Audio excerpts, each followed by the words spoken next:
panel discussion of the 2025 Louisiana Shrimp Festival and Shrimp Aid in the Shrimp Aid Pavilion. And so this is a really, really special group of people and special panel. I would say it maybe in some ways is,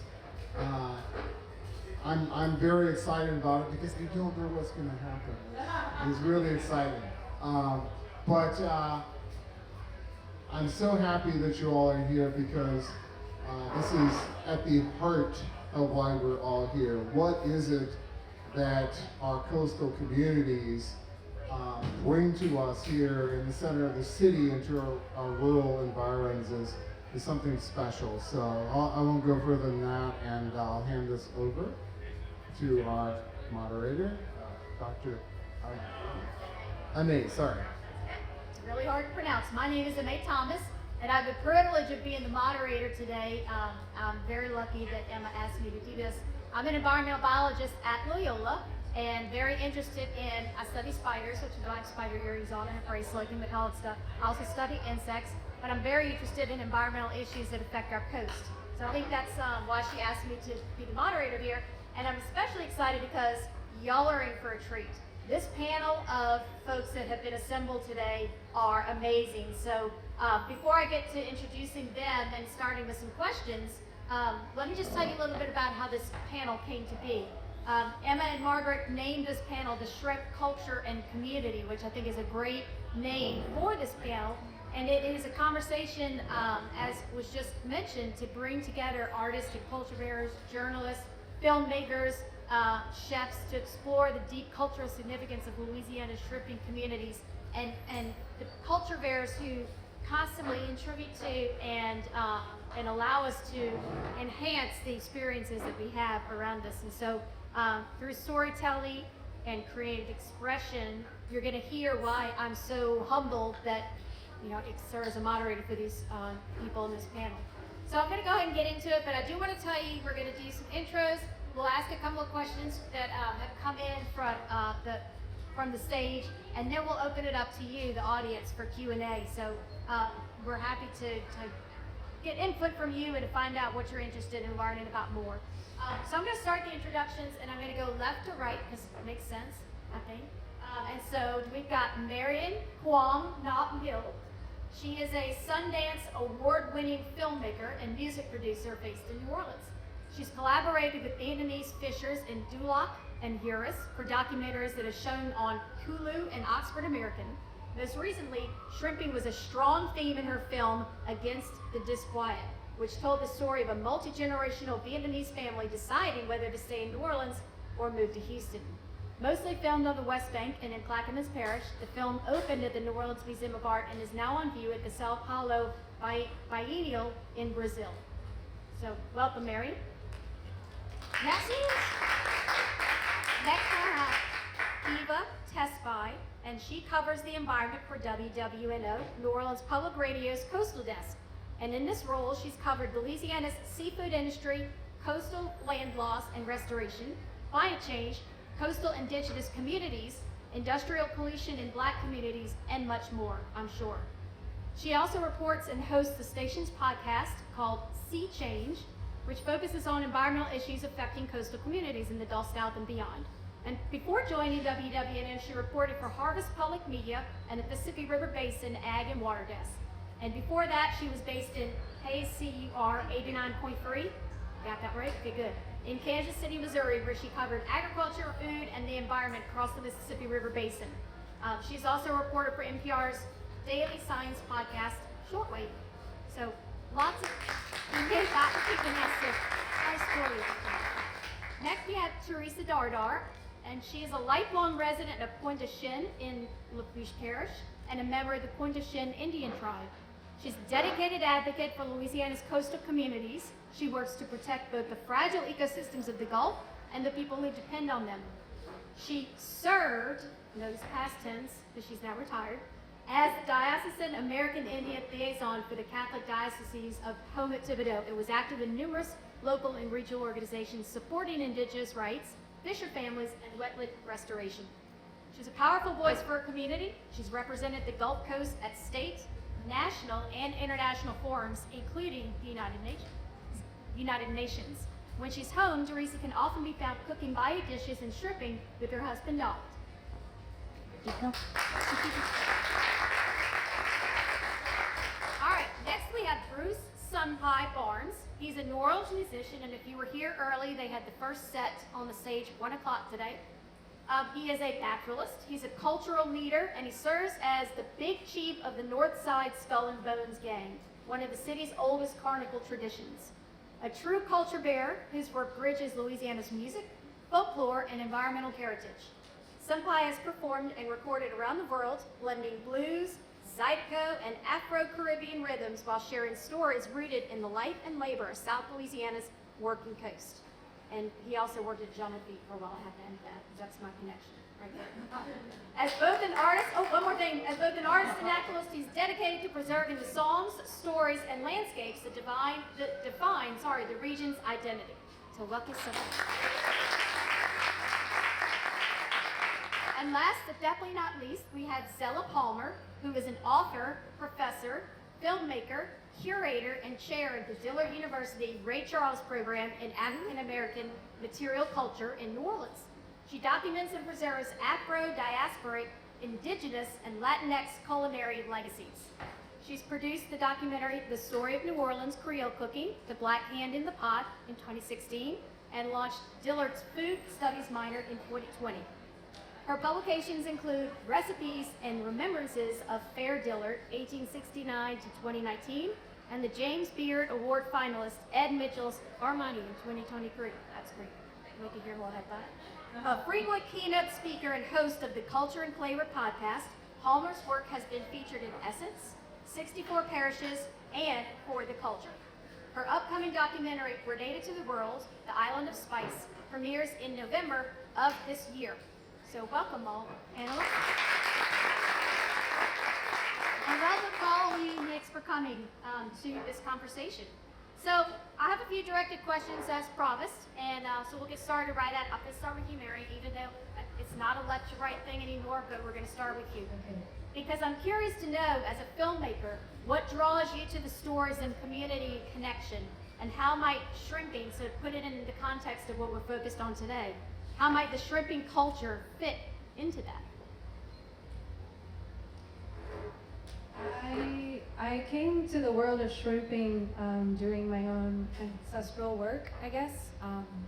As a filmmaker, when you're some kind of person of color, people are often looking at you to tell certain stories and to explain things about your communities through your work. And I had a lot of trouble with that initially, in my filmmaking career, because I didn't feel like I knew these stories. And so I very much went on my own journey, kind of accidentally. Went down Clackaman, just kind of drove down there for the first time and saw Asian people everywhere in Buras, and was confused and started to ask questions. And it took me a while because, my Vietnamese also isn't that great, and it turned out a lot of the people I was seeing were Cambodian also. And I think and then as I started doing that research, the universe sent me this documentary opportunity, which ended up being on Hulu, which was Asian Americans around the country, telling the stories of their communities, community heroes. And I partnered up with Kai Nguyen, who founded Veggie Co-op in the East, and that organization had worked a lot with the Vietnamese fishers after the BP oil spill, and so and that was actually also how I met Dana the first time, and so I became more connected with fishers kind of all over the coast, and made a documentary that ended up being so meaningful that it was the first time I was kind of, as I was creating something, realized how important it was to be capturing and preserving, these people. So yeah, it's kind of, and several projects have stumbled out of that, but it really came from a personal place, and I was very grateful. I think that's important because that probably allowed for you to put your heart more into it as well. And then it ended up winning award. Yes, not that one, but Ah. it's one of my favorite films that I've done. It's called Uncle at Sea, and you can watch that online if you would like to. Awesome, thank you. Sunpie, Bruce, I have a question for you, and you have something very interesting in front of you, so you might be able to answer it with that, I don't know, or with your words, it's whatever, right? But he promised he would answer in French. You're known for connecting Louisiana's music and natural landscape, which is pretty cool. How do you see shrimping and the coastal life reflected in songs and rhythm? Is that something that just comes to you naturally? Is it something that just because of based on passions? Yeah, I like to. Yeah, I'm someone who, I like to create music and spaces that inspire me. And some of those places, speaking about the Barataria, we used to sit in the cemetery, write songs. So it's this old, one of the oldest cemeteries around State Village. No Native American burial ground. Shell middens, there's a lot of people buried in it also, and there's a ton of folk here that lives along there, including, one of the many places Jean-Philippe was there, General Packard, they're all in there. And so, but it's also a space where people,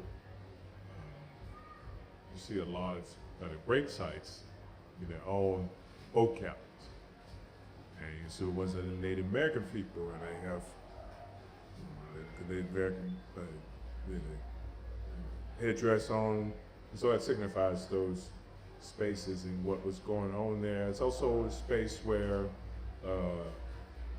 very close to around where Nilla Village was.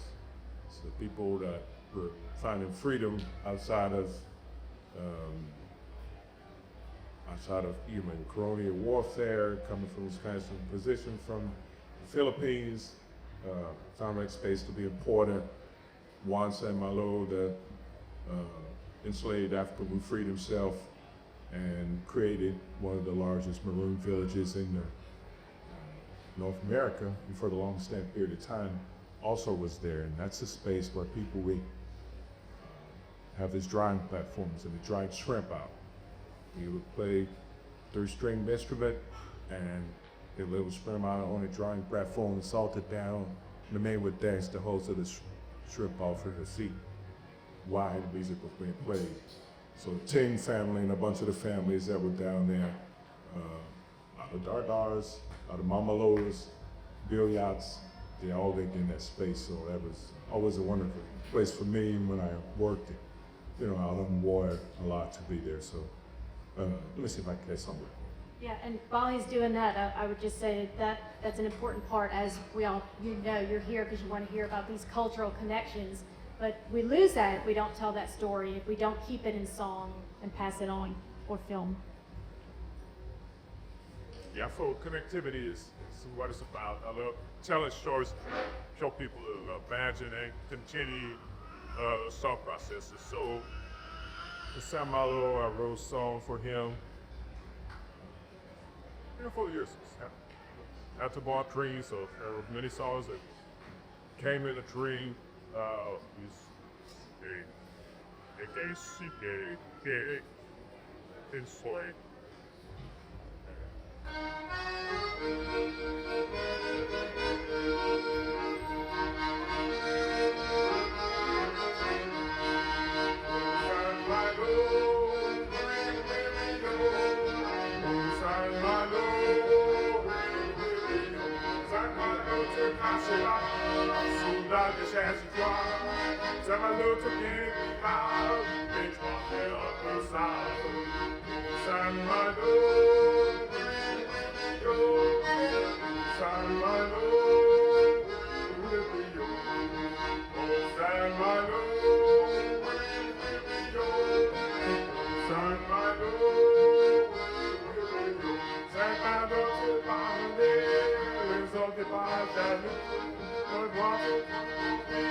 lumière passe là, le soir c'est la vie, au San Malo, San Malo, San Malo, tu caches là, son gars que cherche toi, San Malo, tu viens de moi, dans son lit, San Malo,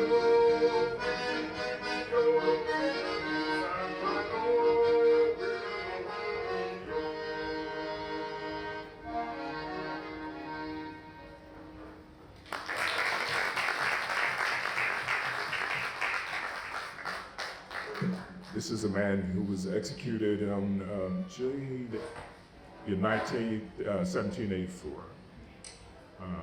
100 years before the last emancipation in the United States, and St. Louis Cemetery, St. Louis Cathedral rather, right downtown. Him and 30 other men that were in that Maroon village were captured and quartered. So that story lives on, but the space that they occupied also became the first Asian community with Filipino people who kept their occupied that space shortly after. So the two San Malo villages, and they are probably the first large-scale shrimping that took place in the state that was like being processed and in big houses. Mr. Wing and Ping, check it out. Look them up. They were running the fisheries industry in that space from that early period of time. That story needs to be told. Yes, 1760s they were on it. Very good. Thank you so much. I'm going to move on to Eva. Eva, tell us about your media, your journalism. You write podcasts and more. How do you think that media and publications, not publications, but media and journalism that you're involved with can help shift kind of the public perception and bring empathy to some of the coastal issues that aren't necessarily right outside of our doors in New Orleans, but they're right outside of our doors and on the coast and really close and affect all of us from one perspective or another. Yeah, I would also argue that the coastal issues are right outside of our door in New Orleans. But I was looking outside say. and see a shrimp boat or whatever. I mean, but that's real, and that's, you know, I mean.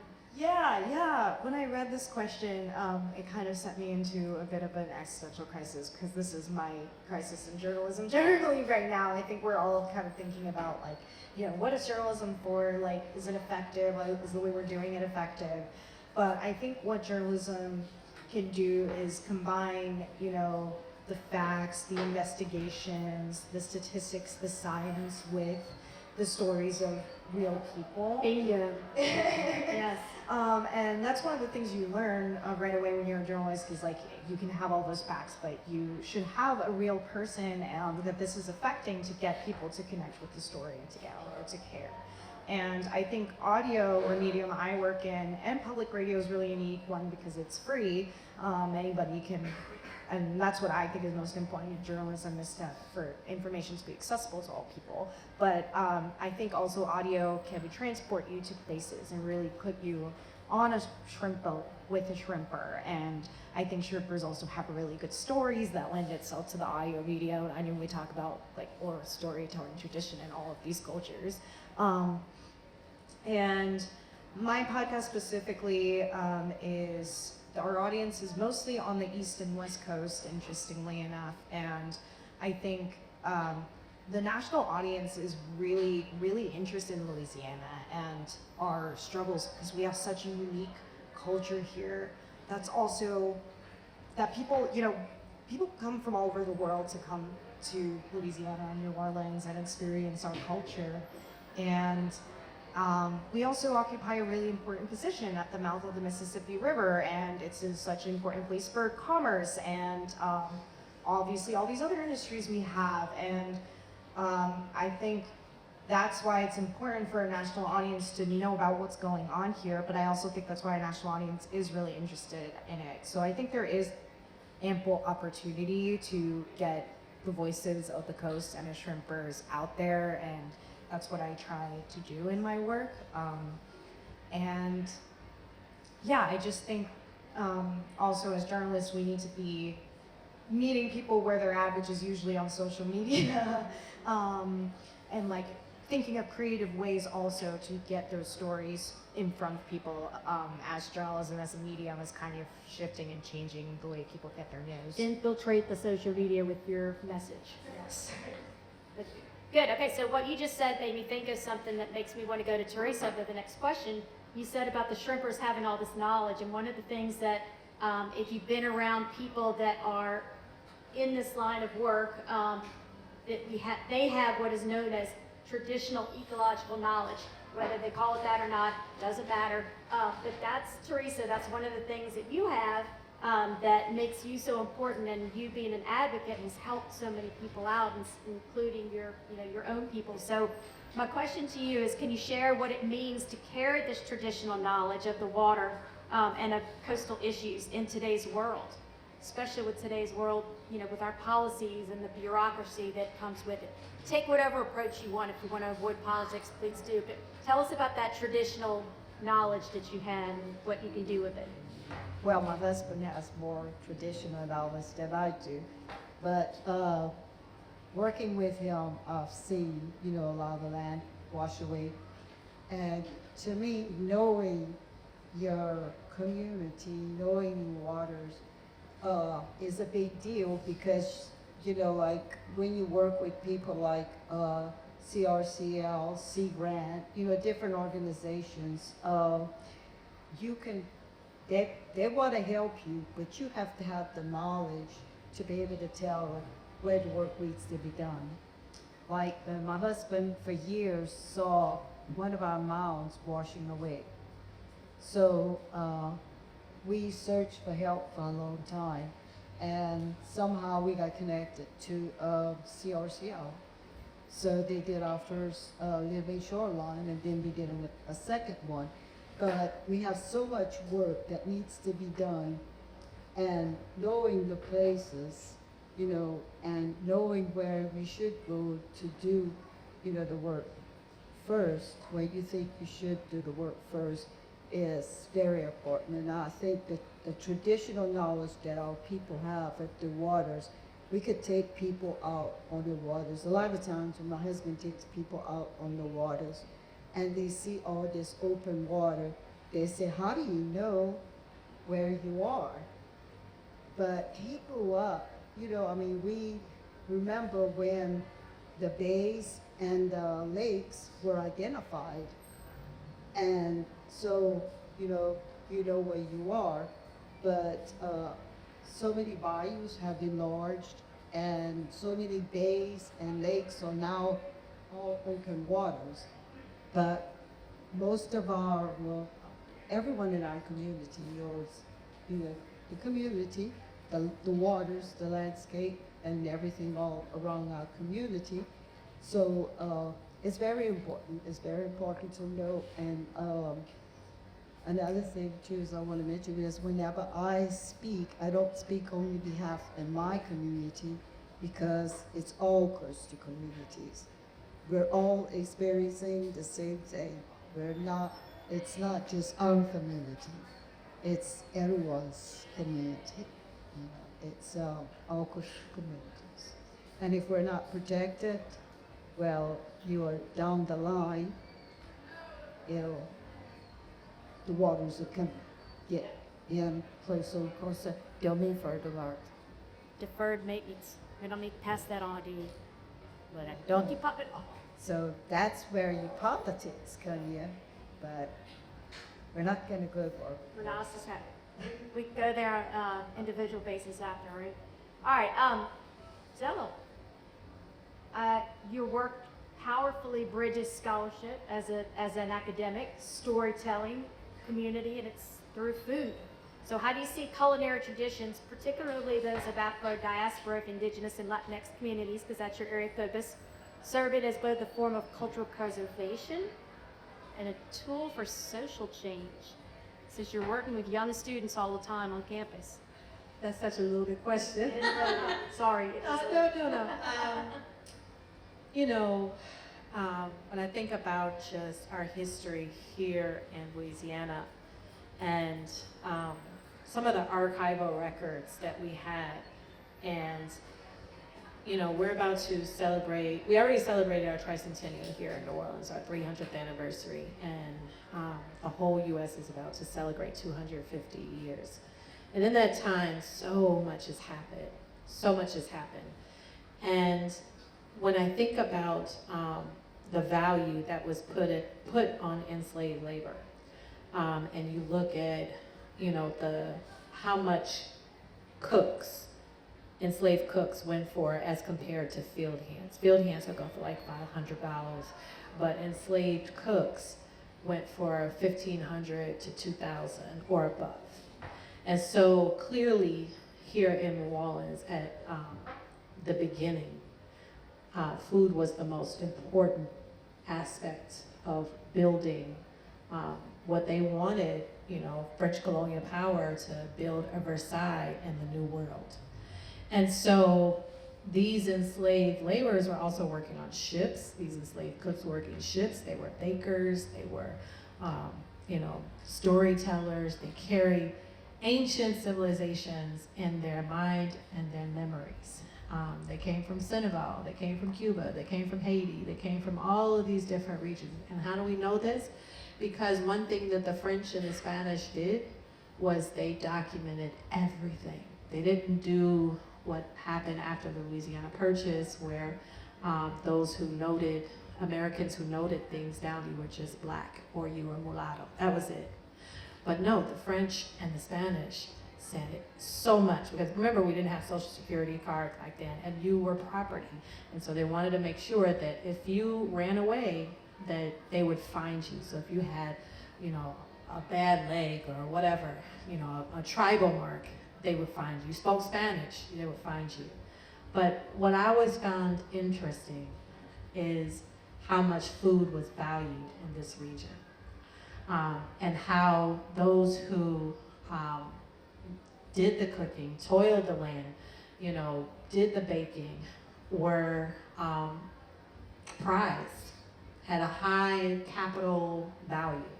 And so when you think about that, you can kind of understand how this Creole cuisine came about, and how the many hands in the pot made this cuisine that we love today, that millions come all over the world to try and taste, because it is unlike any other place in the world.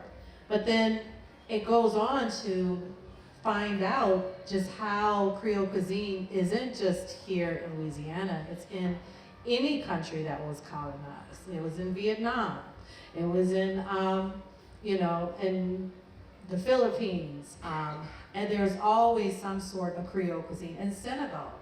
And so my work has been on digging in those archives and telling the truth, you know, what I see and what I find in those archives, and doing what a friend of mine always says, that we cannot let our elders' stories go to the grave. And when you think about 250 years, there's been so much to erase all of that, you know? And we're seeing that now. I mean, the fact that we have to have a shrimp aid, and we've 250 years we're out to celebrate, and the dismantling of something that was so rich, an industry that was so rich. I mean, you look in archival footage like the Historic New Orleans collection, you know, the library. I mean, there were so many photographs of just an abundance of seafood.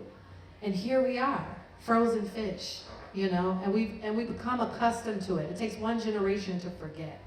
So as a professor, when I work with students, you know, I have students from all over, from California, from here in New Orleans, from, you know, rural Louisiana, Texas, wherever, you know. My goal is to get them rooted in understanding this culture here as a coastal city, as one of the pivotal cities that helped build America, because there would be no America without the Louisiana Purchase. Let's make that clear. And so I have just been working towards documenting, preserving, and linking even music, material culture, carnival culture. It's all linked together. And we have to tell these stories. We have to save our shrimpers because, you know, it's just, we're getting too used to packaged foods and with pretty labels on it. Great, yeah, great answer. So all of the responses so far are making me sweat because I know we've got a lot of work to do. So here's my next question. It's gonna be an open question, and it's about what can we do as everyday people do to support this Louisiana shrimp culture, this you know, the Vietnamese culture, remembering the enslaved people, Maroons up on the coast, you know, the Native Americans. What can we do to support and keep this culture alive? So, yeah, go ahead, Theresa. I'm married to a fisherman. I was a stackhand for years. So the one thing you could do is buy local, buy wild caught, don't buy import. That's one way you could support your fishermen. And there are some fishermen that they go online. You know, they sell in their wild caught. You know, look them up, and maybe if New Orleans is too far from the bayou, maybe we can meet halfway. That's a great answer. To bring up politics for a minute, one of the good things that our legislature has done recently is make restaurateurs put on their menus whether or not they have locally caught or not shrimp. So maybe you could do that with the fish as well. Yeah, I was gonna add paying attention to the legislature.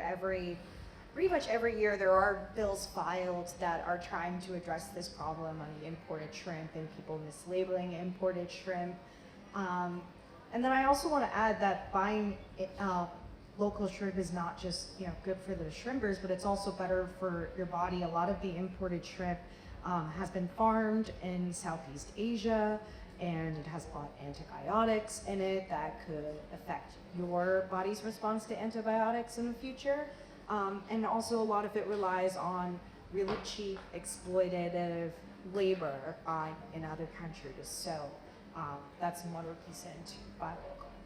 And I also think to support chefs, you know, Dana, so many chefs, the Serene and Bay at the Carnola are, you know, there's chefs in the city that, you know, have done demos here, participated in Shrimp Aid, who are actively working with directly to shrimpers, because like she said, there's, you know, now labels that say, you know, Gulf shrimp on it is not really Gulf shrimp. I mean, it's the same thing as they say, you know, this is non-GMO, you know, is it really, you know?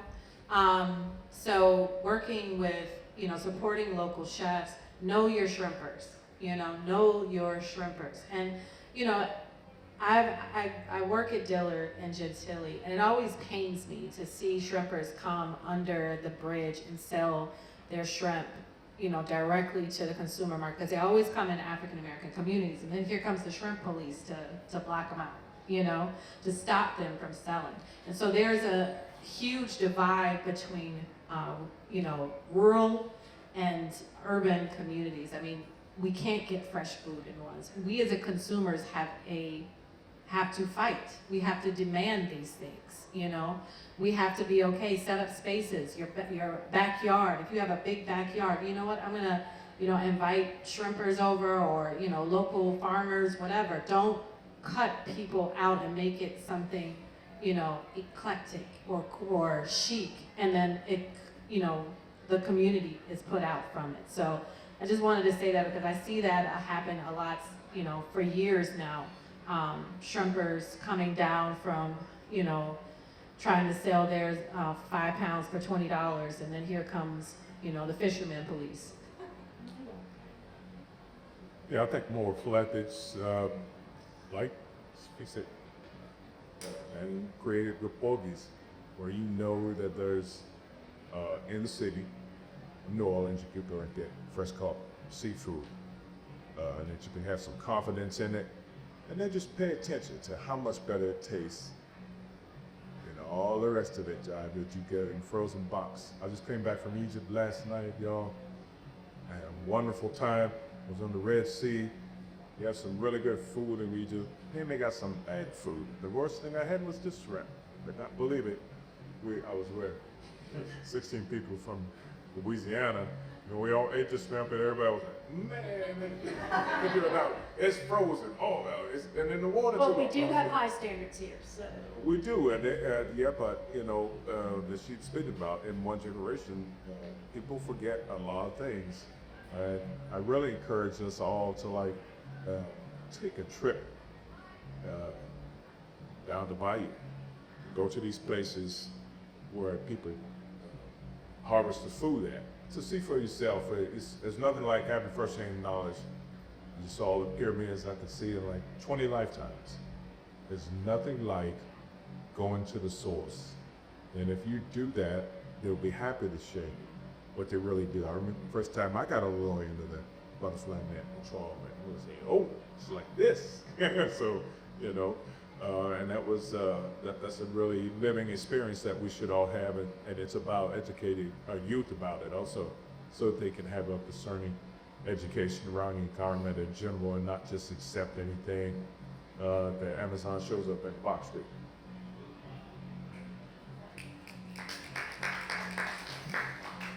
I'll share an interesting anecdote.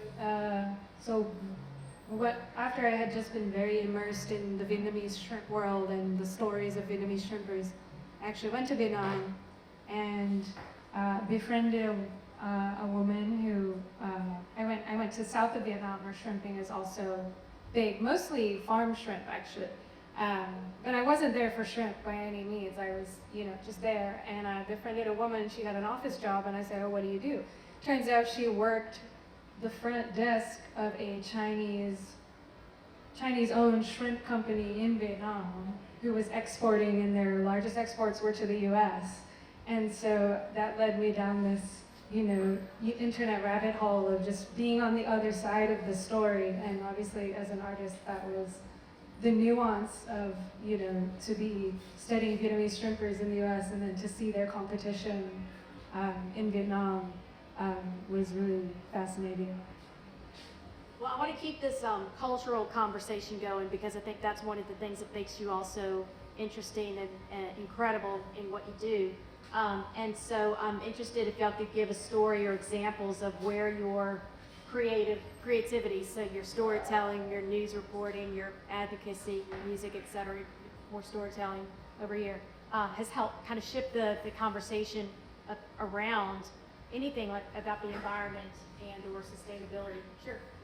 So I just want to thank Christina over there. They're so amazing. Can we give them a round of applause? It means a lot when you have friends who are doing the work that you believe in. I met them through Gary Granada, who was head of Slow Food here in New Orleans. And Gary is so passionate about, just fighting for food justice. And I was able to start a slow food student chapter at Dillard. And twice we went to Terra Madre, right? I think in Italy, yeah. And I was able to take students to Terra Madre, a Slow Food International Conference every other year.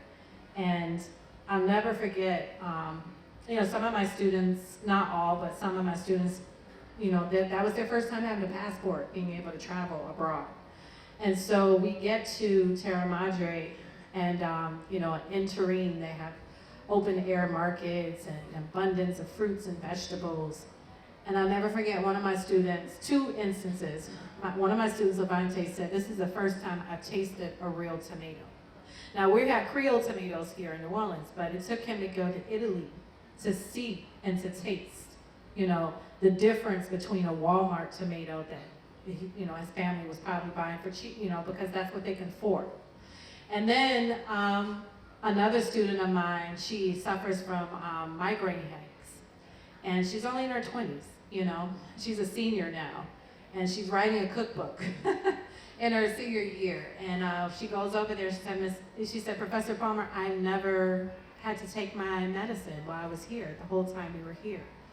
So the food is power, and so that's what motivates me. And then, telling young people to share their stories, to film it, to document it, and to document and preserve the stories of our elders, because I want a living record of everything that they have, so that we can, when the next generation comes along and they're saying this isn't right, you know, that they can go back and say, you know what, we don't have to reinvent the wheel. We don't have to make something cool and expensive and then, you know, shut out everyone. We can just grow with some seeds, period. And, you know, and make sure that we protect our coast. And yeah, that's where I feel.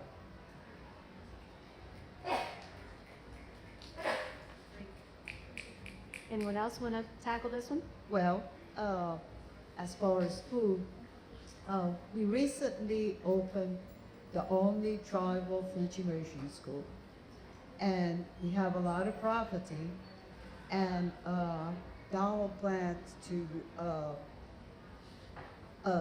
plow the backyard of that school and teach the children how to plant their own food, because we feel that it's important that they know that your food don't come from Walmart or Rouse, or that it comes from people that's growing it, but once it's sent, you know, to Walmart and all, it's got to be preserved to be sent on ships or trucks or whatever way they send them.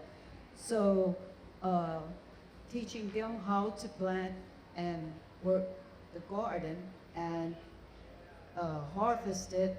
And then also we have a few of our young men that are fishermen, and we're hoping that we could keep this industry alive in the community. And I think that most communities that are fishing communities would like to see that industry. The next generation, yeah. Right. Well, and what you said about farming is, I think that's one of the positives that came out of COVID, is that since people were home, a lot of people started farming, and a lot of the students that we have now coming at Loyola, at least, they're interested in growing their own veggies and growing their own food. So, silver lining. And I'm someone who likes to advocate medicinal, natural plants that we have growing in our own backyard in our area. A lot of people, probably most people, don't know about Montier syrup. They don't know about Zergimalo. You know, a lot of the healing plants that we have that are local here, that this time of year, time to harvest a bunch of it right now, especially like Montier. You know, people have colds and they have fever and they have all these different things. These plants really work. They've been passed along by the Tweetas for years and years and years, and it doesn't require you have to go to, to a store, or even if you run a botanica. How many people run a botanica in here? I have Raise a it. greenhouse. You got a greenhouse? Okay, same thing. Come on, big hand. No, it's good to understand. I'm interested in those types of things. But usually when I go into a botanica, if I go to a voodoo shop, or if I go to it could be all up to be, might be the Catholic gift shop. They always have some plants, candles, and things in there, but they usually imported, just like we import shrimp. So if you're interested in learning about the native plants that we got growing right in our backyard, because I like to point them out to people and have them at least understand how to go pick wild onions in February, January.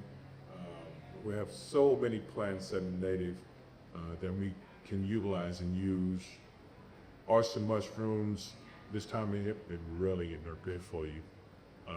It's a lot of plants that we have that are native, and that knowledge is something that we need to share just in general. So I know it's not a master garden, I know those things happen, but how you use that stuff and be able to really identify what grows in the backyard or very close by in the wetlands right now. We are definitely on the island, completely surrounded by water, heavy direction coming at you real fast.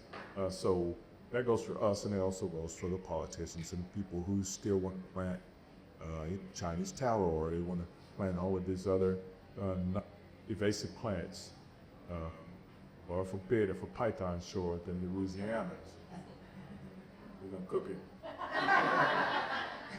That's our solution to everything, right? Yeah, that's right. We got the capture and release program, then we got the recipe. But you know, it's important that we as a community be able to share dollars from this. Great. And elderberry grows all Everywhere. Everywhere. Cattail. Yeah, cattail. Yep. If it's okay, I'll talk about a story that wasn't actually mine, although I helped edit it. But it was on our podcast, Sea Change. We had a series called All Gassed Up, and I would encourage you all to check it out. But basically, this is about the liquefied natural gas industry, which it is probably one of the biggest things affecting trippers right now. And liquefied natural gas is just basically a super cool version of natural gas that they can transport to other places. And the build out is happening a lot in Southwest Louisiana, where a lot of strippers live and work, and they just, I believe, filed a lawsuit saying that it's affecting their shrimping. But the narrative around the liquefied natural gas industry has been that it's a bridge fuel. It's a fuel that we need to use to get to renewable energy to deal with climate change, and that because it theoretically releases less emissions than traditional fossil fuels. But what this series really found is that this gas is not necessarily better. It is being transported around the world, and that gives opportunities for methane to leak. And methane is a greenhouse gas that is way, way, way more potent than carbon dioxide. And I bring up this story because I think it, one, shows like a way to shift the narrative about climate change and some of this, the narratives that are being presented by the fossil fuel industry and how they're addressing climate change, and looking at the realities that we're actually seeing on the ground. But I think also trippers have played a huge part in changing that narrative and drawing attention to this issue, because they are really on the front lines of this. And like I said, this is being exported around the world. So what they're doing in Southwest Louisiana is affecting how we deal with climate change around the world. So I just thought that was a really good example. That was mine. Oh, it's good, but I mean, you're a part of that podcast, so it's appropriate for sure. Did you want to say anything, Mary, or get here with this one? All right, well, I think it's time for us to open up for Q&A from the audience. And so what I thought I'd do to make sure we can all hear, and since they're recorded it, is if you wouldn't mind stepping up here to ask your question, and then you get back a mic. Hi, I'm the son. First of all, I'd like to say to folks like Ms. Dardar, there are people in New Orleans who, when they go to restaurants, they are asking where the shrimp comes from.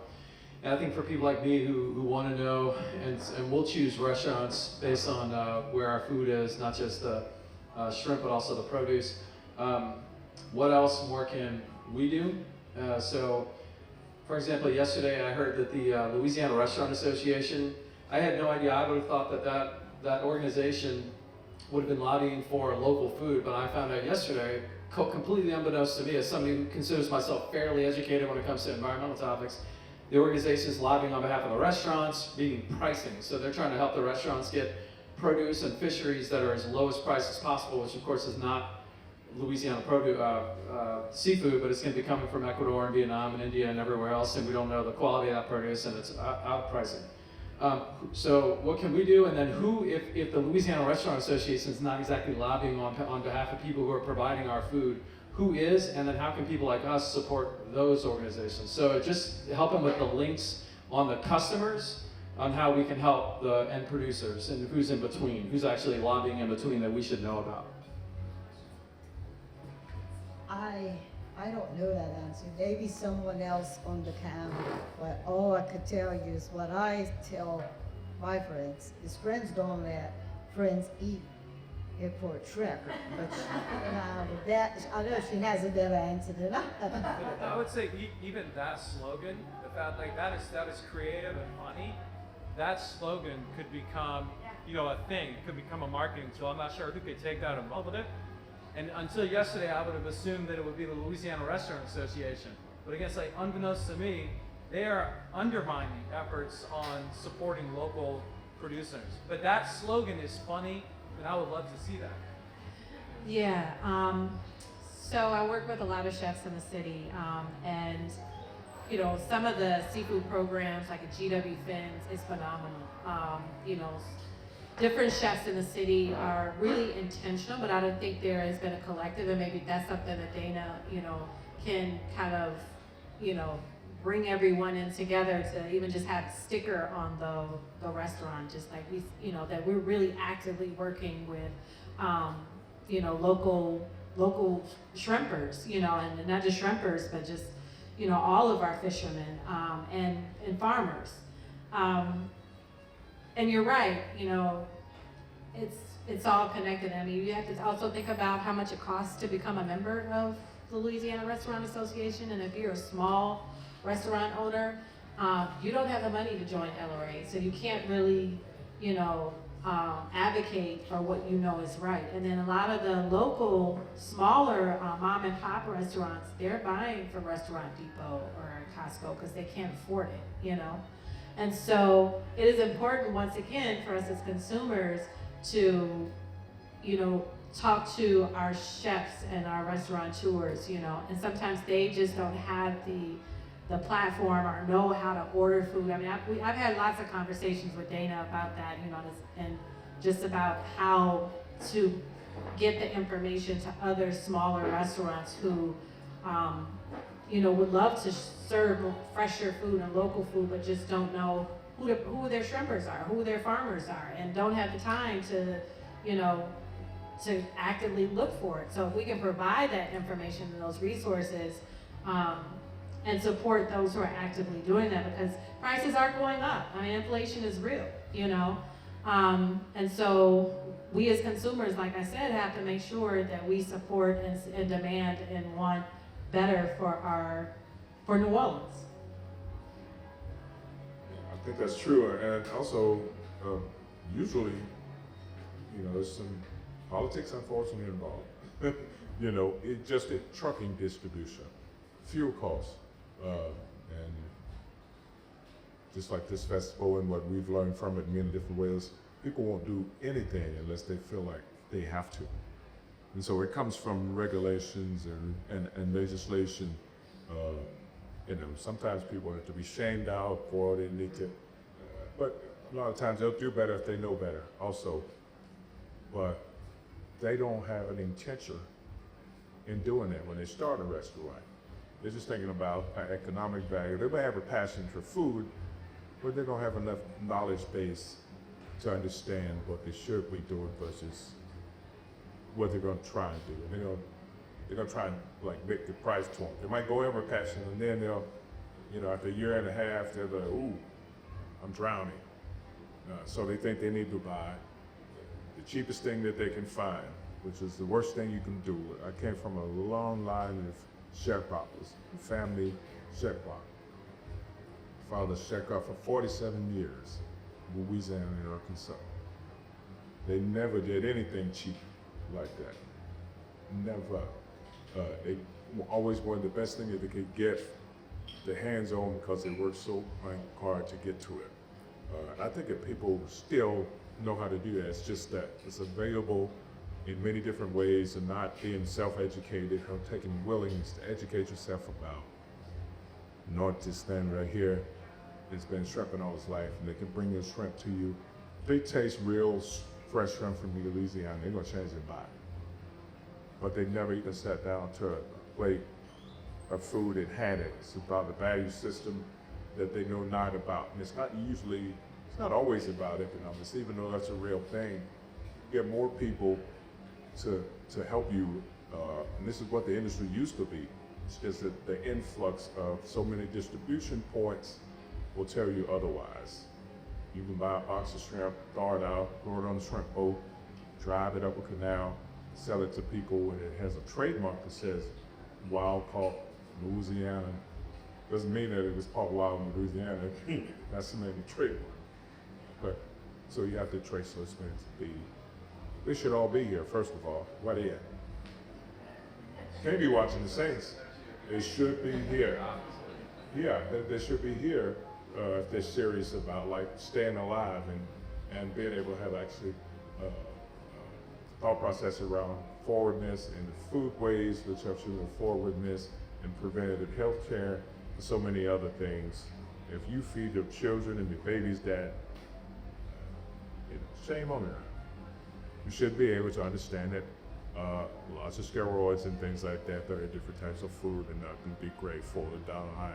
So talk to some physicians. We need to bring all those people on board to have some real life like conversation about it. Well, and I'm going to add one more thing you said about shaming, and that started last year when the scientists actually started testing the shrimp at all those festivals around, and then reporting on it, which is so important for people to do. And hopefully people will still trust science in the future, but it's our job to make sure that they still trust that science and that the science gets out there, so it's important. In that case, it worked, because in year 2, they actually came back at almost... Every 100%, yeah. Wow. Sure. Rose, well, Patsy, the rest of you. Well, Eva, do you want to ask? I actually don't have an answer to that question, but I just want to correct something I said earlier. The shores are not suing against the LNG facilities. Last week, we had a federal judge effectively halted the construction of a new LNG facility by ordering a review of the environmental climate change impacts. So that was sort of good consideration. Good job, reporter. Yes. I have to issue that correction. So a real-time deduction. Yeah, exactly. I know. I saw her fumbling. Yeah, perfect. All right, question. I wanted to first say that the Louisiana Seafood Passport notes all of the local shrimp restaurants in the city.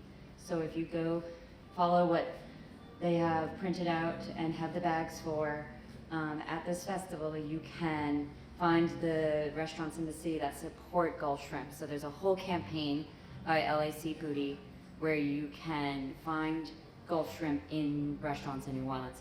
And I work with the shrimpers out of Southwest Louisiana, and they are suing LNG as well. Okay. So both, yes and yes. And so I wanted to, I guess, ask if we talk about the LA Seafoodie campaign, how do we get that out there more? Because it doesn't feel like, it feels like it's starting to take hold where we are culturally shifting Louisiana, but if you have, like, what are the vehicles that we can put this into that will really make this campaign ubiquitous, that we are looking for Gulf shrimp, we're looking for Gulf shrimp. I think the festival is a wonderful step, but if you are thinking it and we're all thinking it, how is it something that we all just snap to immediately? And I'm curious. Social media influencers, you know, those who are in the city, who remember what pre-Katrina, what food tastes like, you know, and the importance of it and what their grandma, you know, cooked. You know, same thing that politicians are doing right now, you know.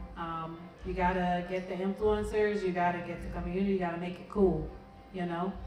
You have to make it cool, and you have to get, you know, she's a journalist, I have a podcast, you know, I'm always interviewing folks. You gotta get the word out, and, you know, events, shrimp aid, you know, food crawls, all of that, you know, partnering with organizations that will get consumers, locals first, because once the locals comes, then the tourists will follow, so.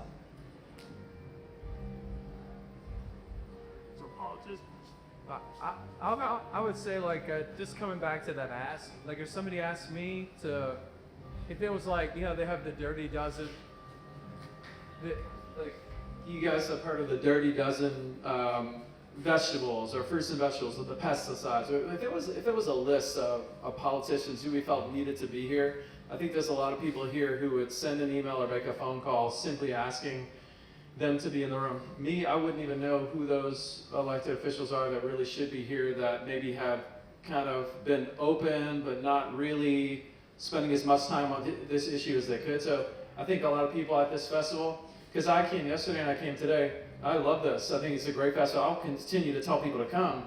But I definitely would like to walk out knowing that I now know 1 or 2 things that I can do that are going to add more voices to this, and I don't know that yet. So if somebody asks me something to do, I will probably do it. You know, asking people to come or whatever it might be. And then I would say that not just talking about it, but I really think the creative side, that slogan is very good. Friends don't let friends eat imported seafood. That takes pride for people who live here or who are from here. Take pride in where you're from. Stop letting this takeover happen, or what we learned about in yesterday's talk. Global corporations taking fisheries, pushing people out, getting nets, adding chemicals and pesticides and all kinds of negative things. So just that's my one point, is this having more of the ask, 1 or 2 things that people can do. Leave in here.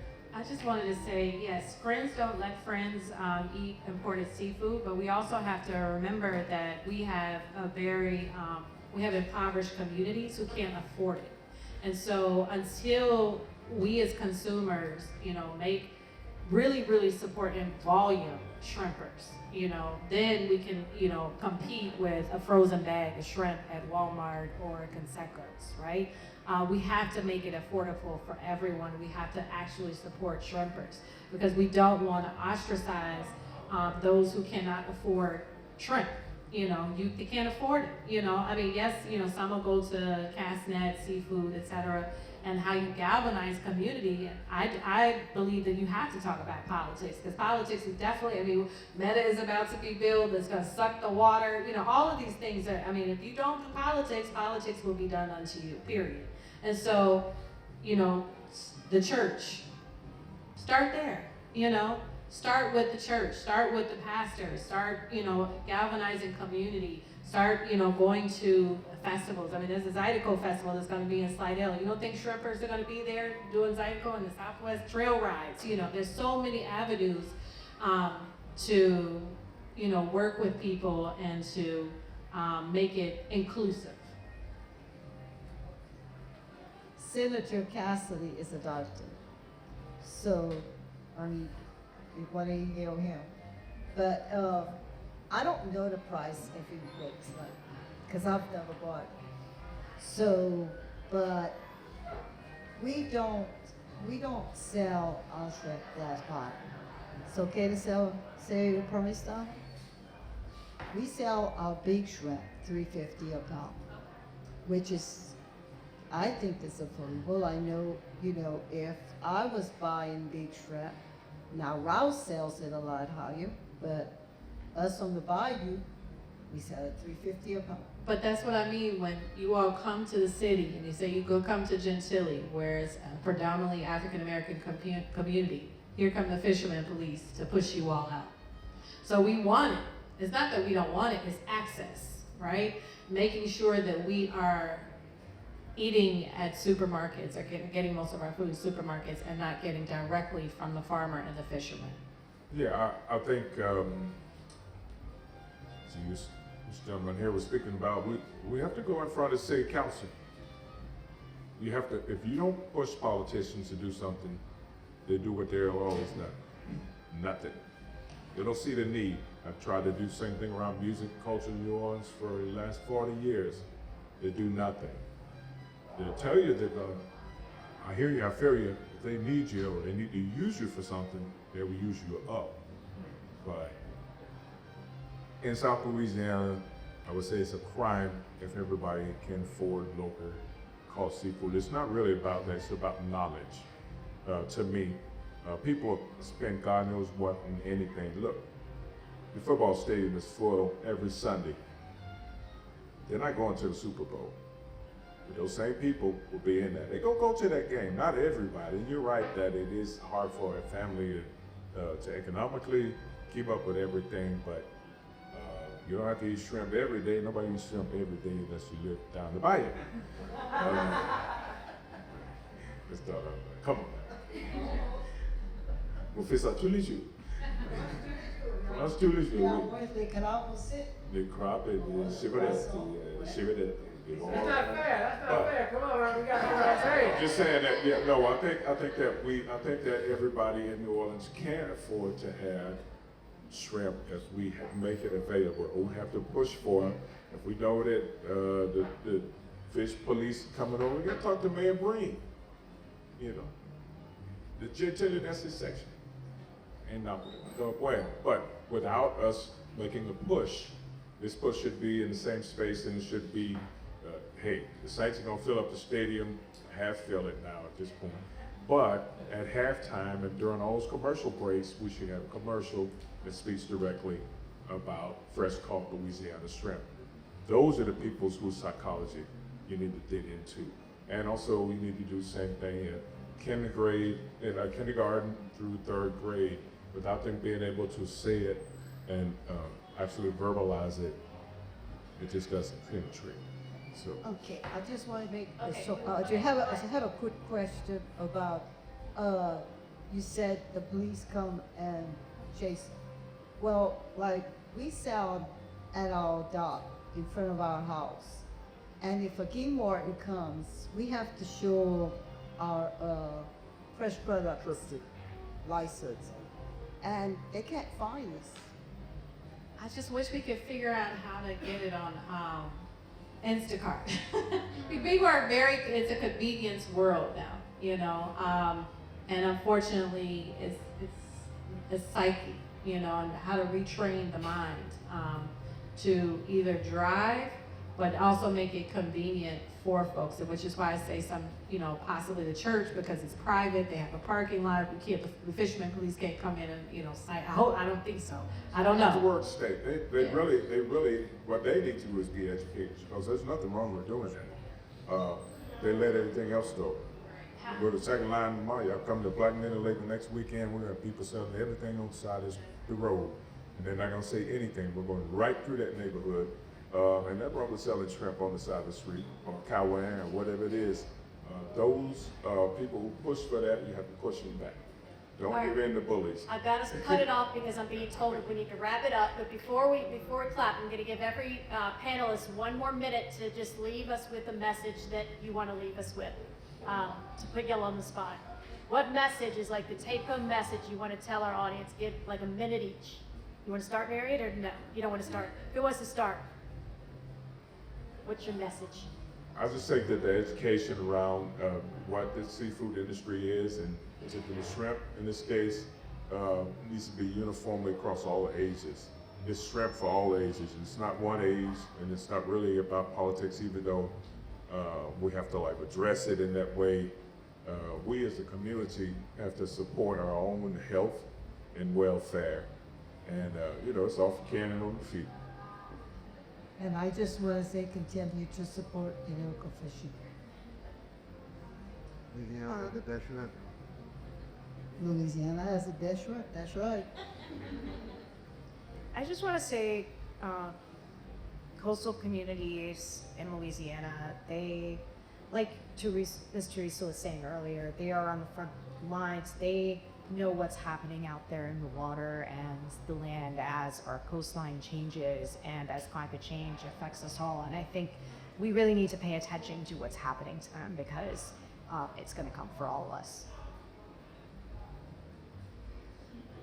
I would say, especially for New Orleans residents, just go spend time down the bayou, go be on the coast, just go for a drive, because when I, being a New Orleans resident, when I first stepped into the world, it changed my entire understanding of where I live, and that has never gone away. And so when I talk to people who have lived here for 8 years and they're like, I've never been down the bayou, I'm like, what are you doing? And go get the shrimp from down there and bring it back and call all your friends and tell them to come pick it up. I've done that before too. There's little things you can do to just get people more close with the ecosystems that are, 30 minutes away. Be a conscious consumer. Fight for humanity. Fight for our state. And fight for those who are still fighting the good fight. Well, thank you to our panelists. Thank you to the audience for being here listening to this message. There were a couple of ends, and I do acknowledge that. So if y'all are interested and you want to keep the conversation going, I encourage you to do so, because there were more questions from the audience. But time's up. We can actually continue. I just want to say, first of all, I just want to thank you all for coming out and making this what it is, because these amazing folks on stage need to be heard, and your questions and presence make that possible. So thank you for that. I did want to just comment a couple things regarding some things that came up.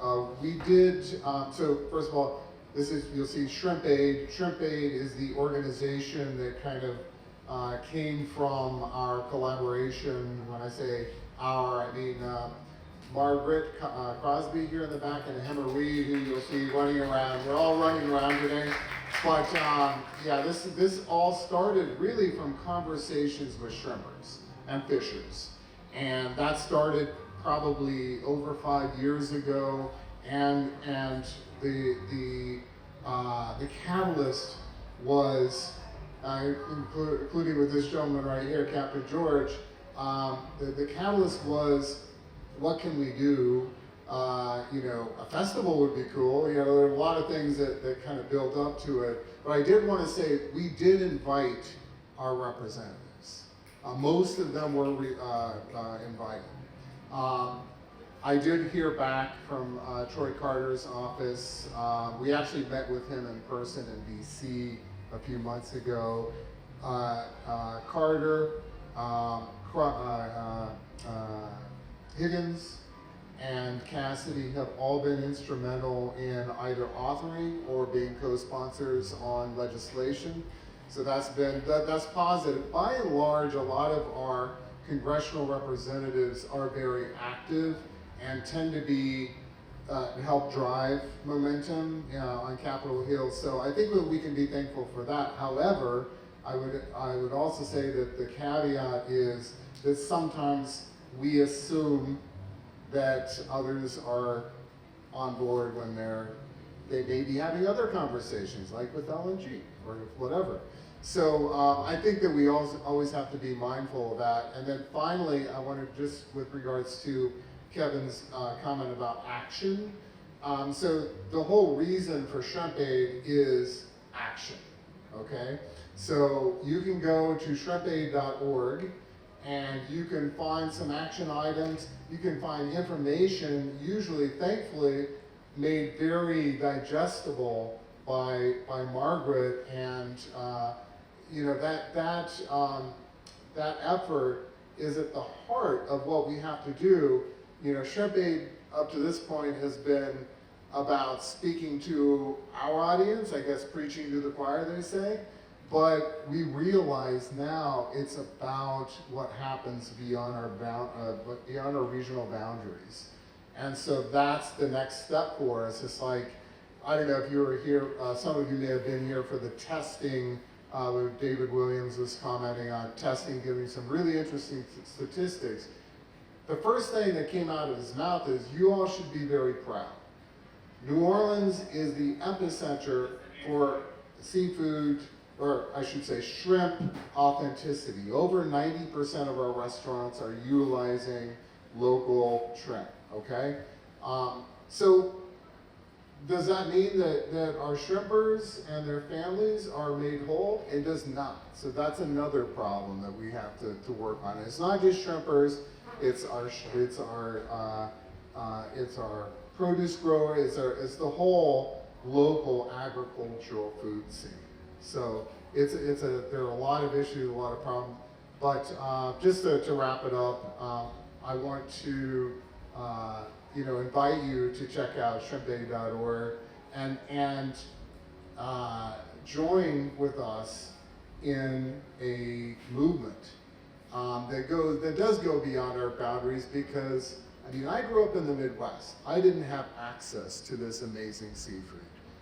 And I'm blown away when I meet people who were born here and don't know the first thing about what they're eating. So, you know, I mean, we can all do better together, and we can do good and do well. So anyway, thank you again for coming out.